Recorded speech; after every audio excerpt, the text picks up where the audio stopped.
Assalamualaikum warahmatullahi wabarakatuh. Saya Muhammad Rizwan Fauzi dari Prodi Teknik Industri.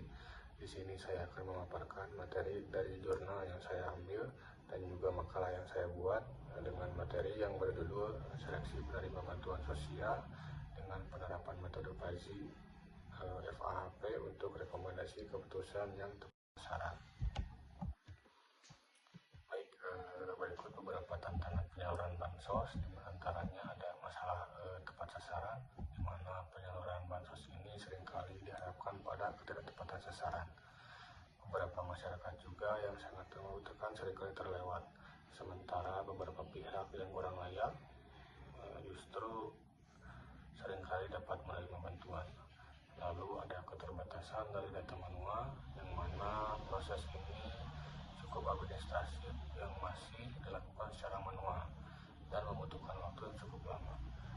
Lalu rentan terhadap subjektivitas manusia dan juga memperlambat respon penanganan kemiskinan. Selanjutnya ada solusi sistem untuk mendukung keputusan. Mengapa sih harus menggunakan FAZI AHP? Untuk metode FAHP ini menggabungkan ketegasan metode hierarki AHP konvensional dengan lantaran logika FAZI untuk memeriahkan penilaian yang subjektif dan juga pengambilan keputusan. Dengan sistem berbasis komputer, evaluasi multi kriteria yang rumit dapat diproses secara cepat, objektif, transparan, dan juga dapat menghasilkan keputusan yang valid secara ilmiah. Selanjutnya ada konsep dasar logika FAZI, di mana skala saat versus skala FAZI dan juga triangle FAZI number merupakan kedua hal yang dapat dilakukan jika logika FAZI bersifat biner 0 atau 1. Jika logika FAZI ini mengakomodasi nilai samaran skala kepentingan 1-9, jika logika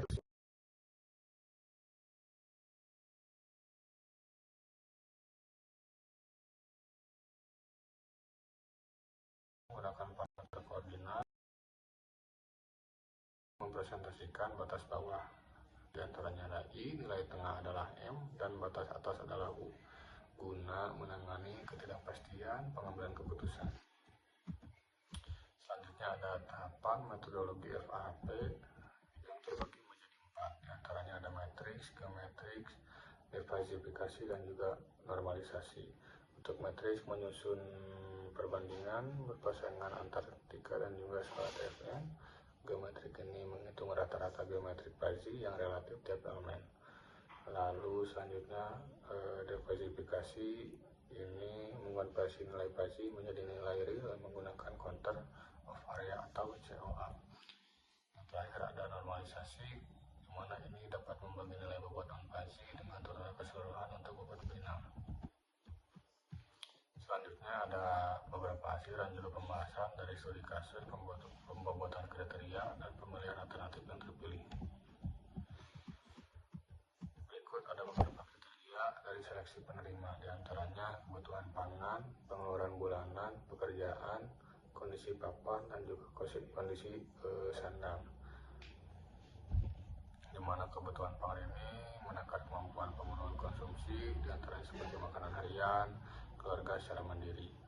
Lalu untuk pengeluaran bulanan, akumulasi pengeluaran biaya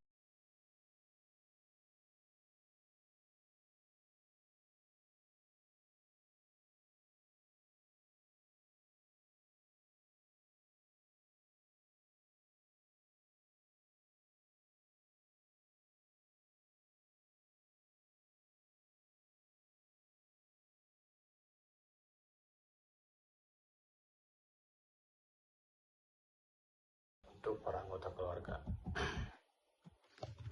Selanjutnya ada prioritas dari kriteria hasil FAHP, di mana presentasi menunjukkan pangan menjadi salah satu nilai yang paling terbesar di antara yang lainnya, dengan pencapaian mencapai 54,0%. Untuk aspek kebutuhan dasar pangan ini dan pengeluaran keuangannya masih menguasai lebih dari 79% untuk bobot keputusan.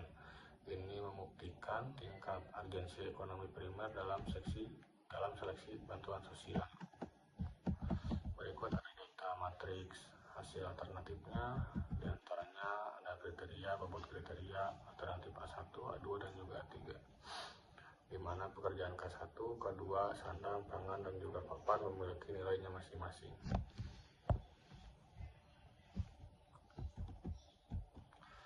Selanjutnya ada rekomendasi utama keputusan, di mana skor akhir alternatif A1 menjadi kalkulasi sistematis FAHP dan mendapatkan skor akumulatif yang tertinggi, yaitu 0,504.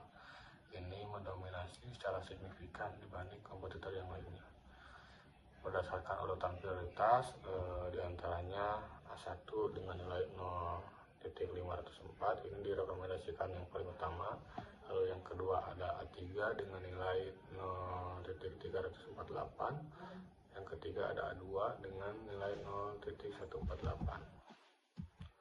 Untuk kesimpulannya, metode PASI-AHP ini berhasil menyelesaikan permasalahan bias subjektivitas dalam pengolahan data multi kriteria seleksi bantuan sosial, dan juga dapat memberikan kepastian nilai yang matematis, yang transparan, dan juga akuntabel. Untuk sarannya sih atau rekomendasinya lebih ke pemerintah atau lembaga pengelola bantuan sosial disarankan dapat mengintegrasikan sistem FAHP ini dengan basis data kependudukan DTKS secara lebih real time untuk mempercepat proses otomatisasi setiap seleksi penerima data bantuan sosial.